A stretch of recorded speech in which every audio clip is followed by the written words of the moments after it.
I stopped hanging around broke people. And when I say broke people, I don't mean people that don't have money, right? I've been around a lot of people that have money that still have broke mentality. I stopped hanging around people who had very high angst and anxiety and shut down when money came into, when a conversation of money came up, right? I stopped hanging around people who were all the time, saying, I'm broke. I had this one friend who was always, oh, I'm so broke. Oh, I'm broke. Oh, girl, I'm broke. And I'm just like, you don't get tired of saying you broke?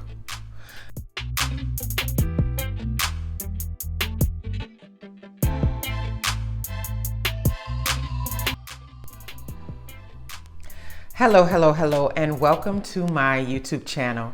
My name is Jameelah, and I am an author, a professor, and a master manifester, amongst many, many other things, right? But these are the things that I focus on for my YouTube channel. I always tell people that manifesting the life I choose is all I know, because manifesting by default is not where it's at. It's not. So today I want to talk about how I manifested financial stability. That is a big deal for a lot of people, because it's one thing to be broke and paycheck to paycheck, and then it's another thing to be asking for abundance, like being a millionaire, right?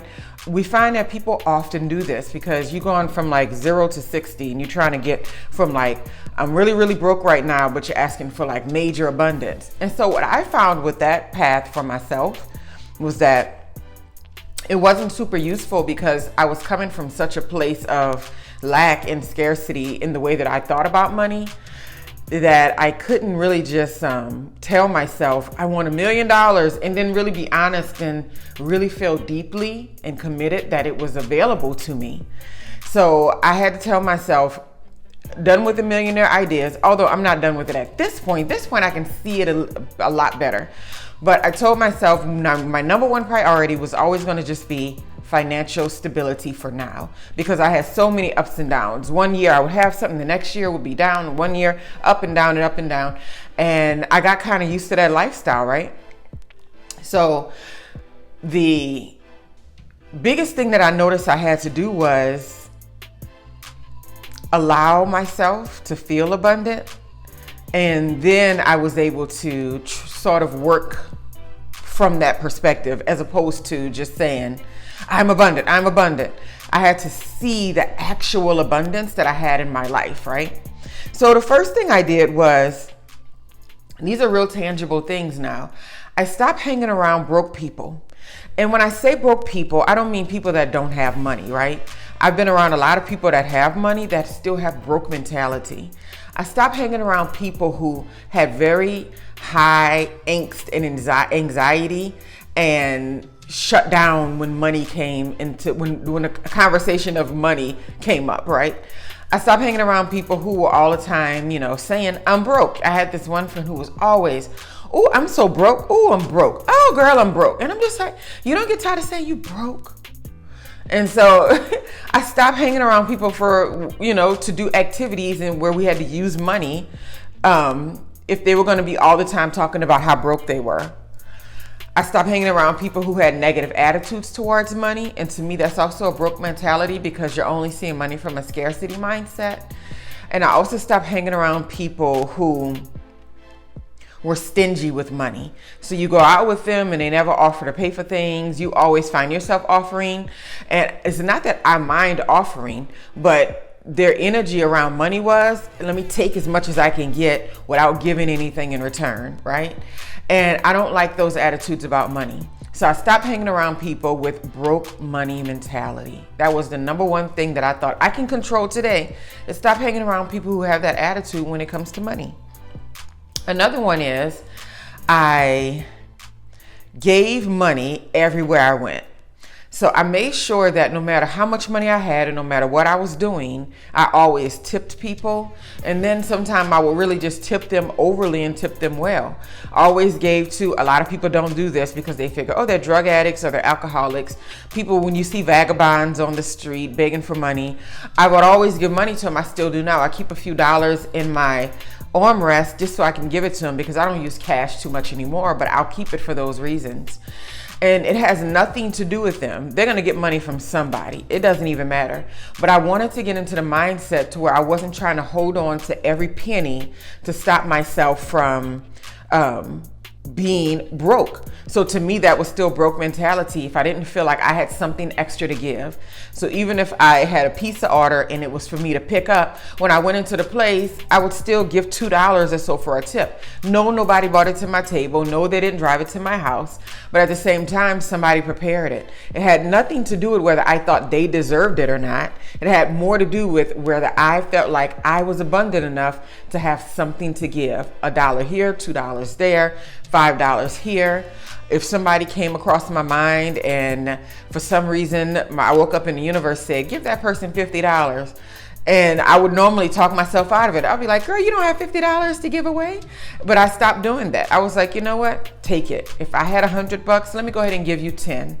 Because holding on to every penny never made a difference. I was still broke. I was still, looking for the next paycheck or the next income or the next contract or whatever I was doing. I was still looking for money all the time. So I was like, well, may as well give and then see where that gets me, right? And it gets you very, very, very, very far, right? I stopped saying, another thing that I did was I stopped saying things like I can't afford it or things were too expensive.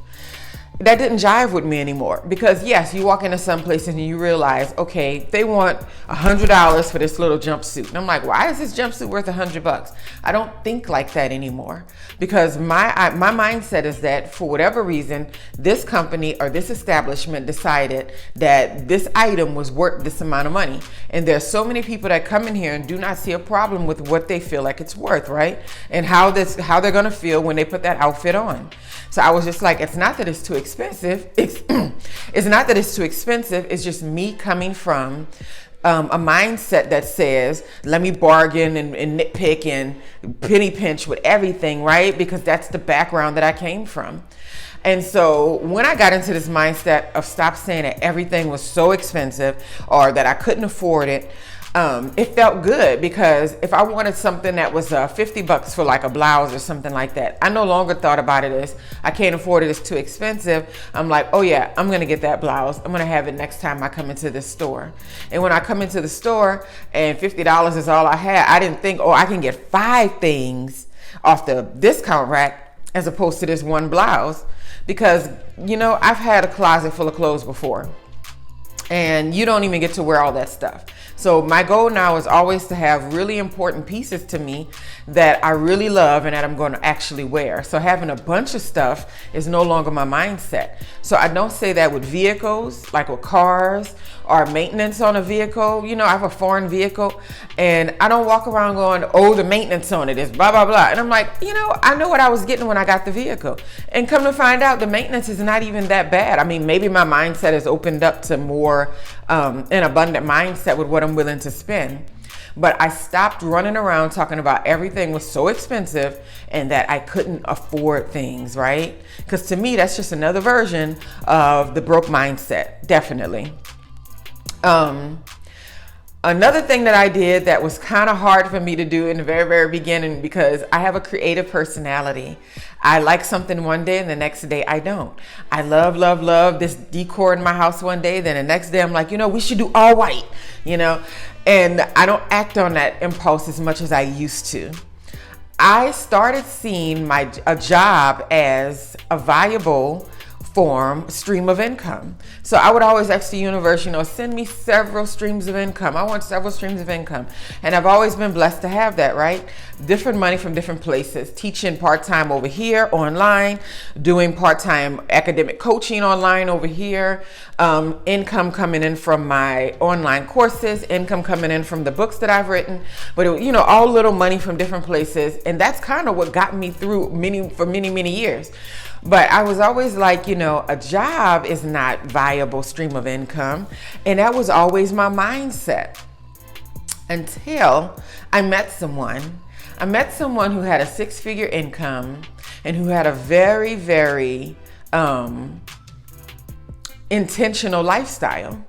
And I was very impressed with him. I was very impressed with the idea that he could work a job and the job not consume him, and he didn't have a negative attitude towards the job. And when he came home from the job, he didn't talk about it. He didn't go on about it. It wasn't his life. He wasn't trying to make that his everything, but it was always like, you want to go travel? And he's like, sure, yeah. And I was like, I've never been around anybody, not recently in my life, who just had money that was disposable and who wasn't whining about how much everything costs.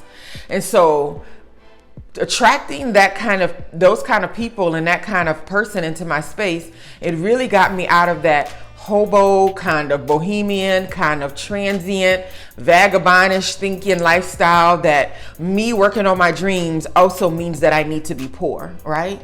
And so right around that time, I attracted an amazing position that really fit all of the aspects of my personality.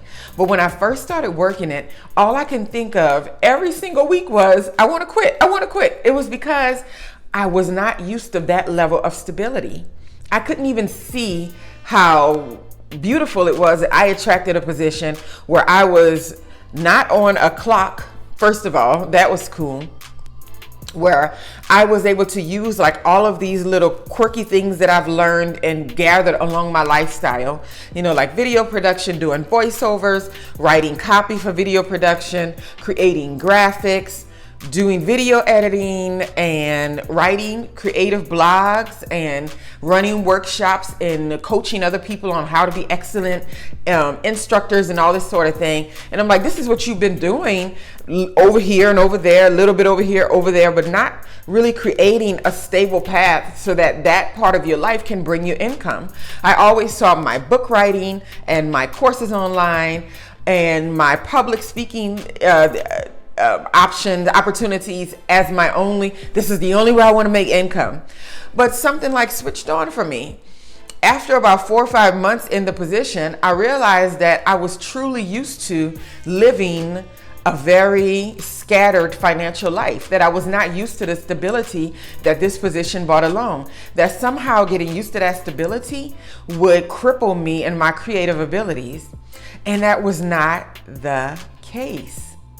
And that was something that was very hard for me to learn. And I see it so much on YouTube. I see people always talking about quitting a job, and people talking about, what is it called? Not dreaming of labor. I've been seeing that very much so now. And so what I realized at my very mature and wise position that I am in life, I lived all of those ways. I traveled on a shoestring budget. I was around people who also traveled on a shoestring budget. I, worked at this place part-time, that place, never was committed really to any environment. I was able to still be, so it worked for me, still be a mostly stay-at-home mom with 2 young girls after being divorced.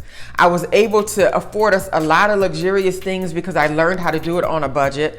I learned how to thrift really well. I learned how to surround myself with the right environments and the right people to where things were offered free to us all the time. I learned how to look the part even when I didn't have the money, even my daughters.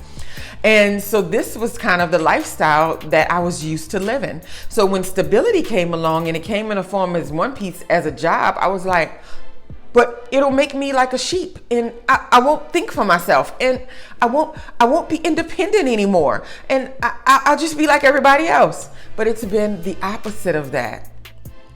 So I'll tell you now, the way I traveling with money, with stable money, is so much better than traveling on a shoestring budget. Like all of those activities and things you want to do, you don't have to turn anything down because, well, you got the money to do it.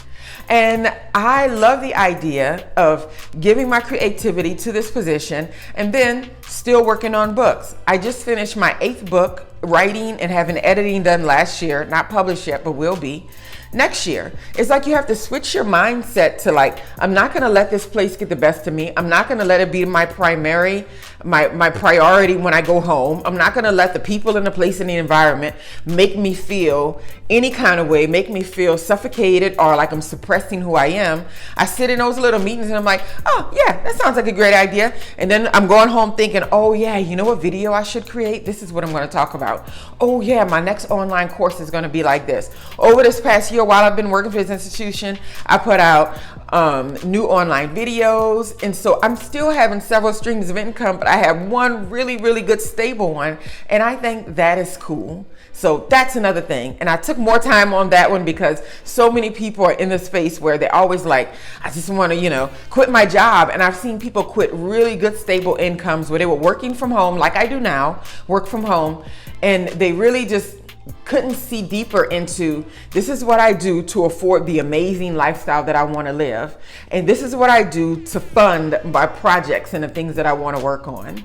So if you don't have that type of position, I would suggest looking for one that's more project-based, where you have more time, where it's not mentally draining, where it uses some of those creative aspects of who you are in the workplace. Like you can use it for more than your personal use. You can use your creativity in a workplace. And I think there's nothing wrong with that. And let's not even talk about dental insurance for the girls, for my daughters. Let's not talk about life insurance that's built into the position. Medical insurance that I don't even use because, well, I'm always healthy.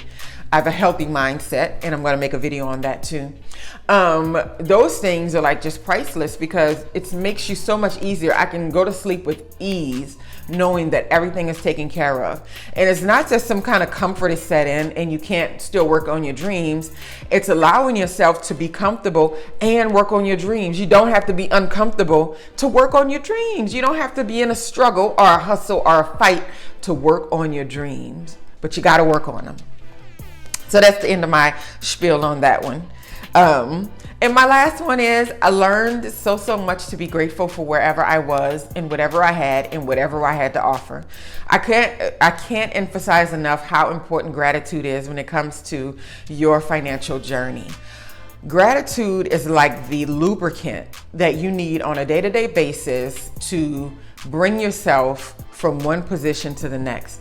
It's like the faith that you need to feel like what you're working on and what you're doing is worth it.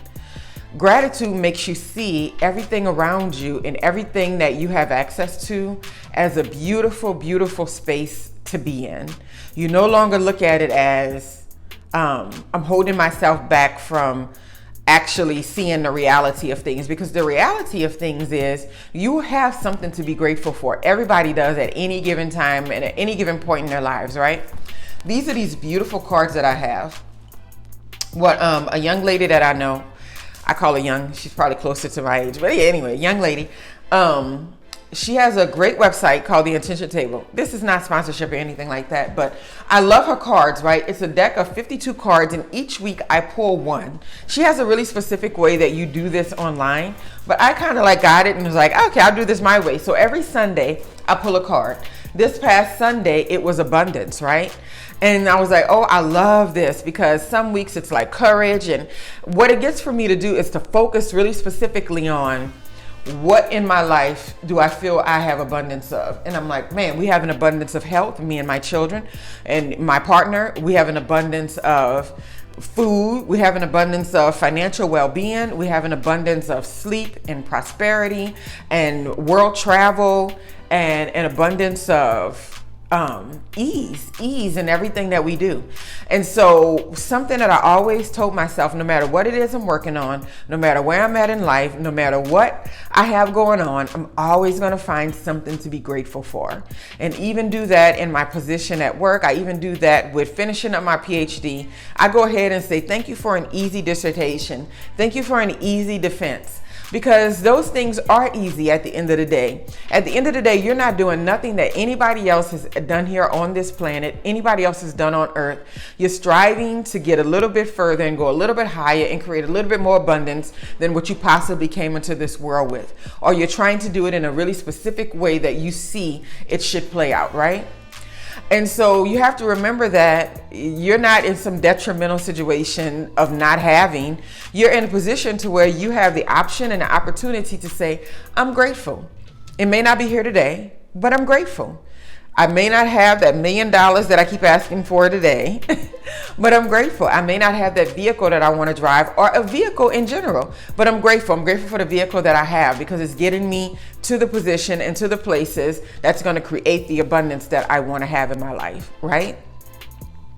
And Another thing that goes along with the stability I want to add is, and this video is running long, but you can skip through if that's the thing.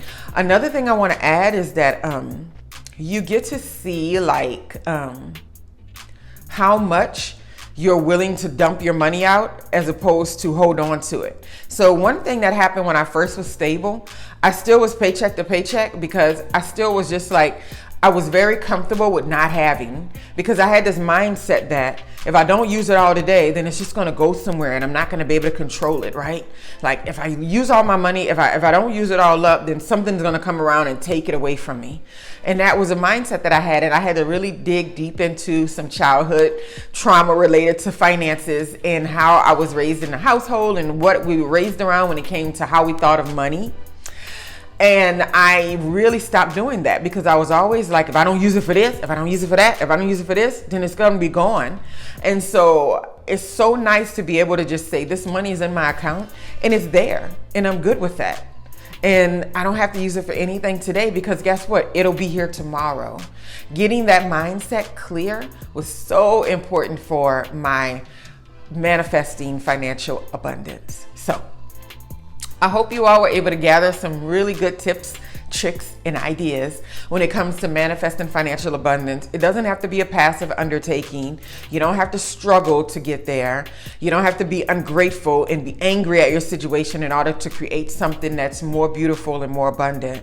You can truly have a smoother transition into a more stable and abundant life if you choose to have a stable and easy transition. So many people out there in places and things teach such a struggle mindset and a hustle mindset and a negative balance mindset. It's like, I was $11 and something in my account and I was like, I got to do something about this.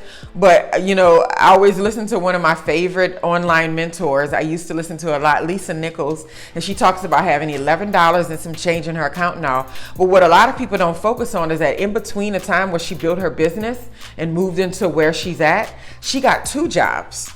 She decided that she was no longer just going to be that struggling artist. She got 2 positions and she would work one in the morning and one in the evening. And she decided that she was going to build up her income with using the best streams of income that she could find at that time. And for her, that was a job. She no longer had to do that after a few years because she used that money wisely. And so you have to remember that it doesn't have to be so much of a fight if you allow that abundance to come to your space with ease and effortlessness. So anyway, I hope you all enjoyed this presentation. I'm acting like I'm working. Hope you all enjoyed this presentation. And I hope you all subscribe to this channel and that you like the videos and that you share them with people who you know need a message of abundance and how to create that financial transition in their lives. Well, I hope you all have a wonderful, wonderful day. And don't forget to check out some of my other videos. And until next time, see you later.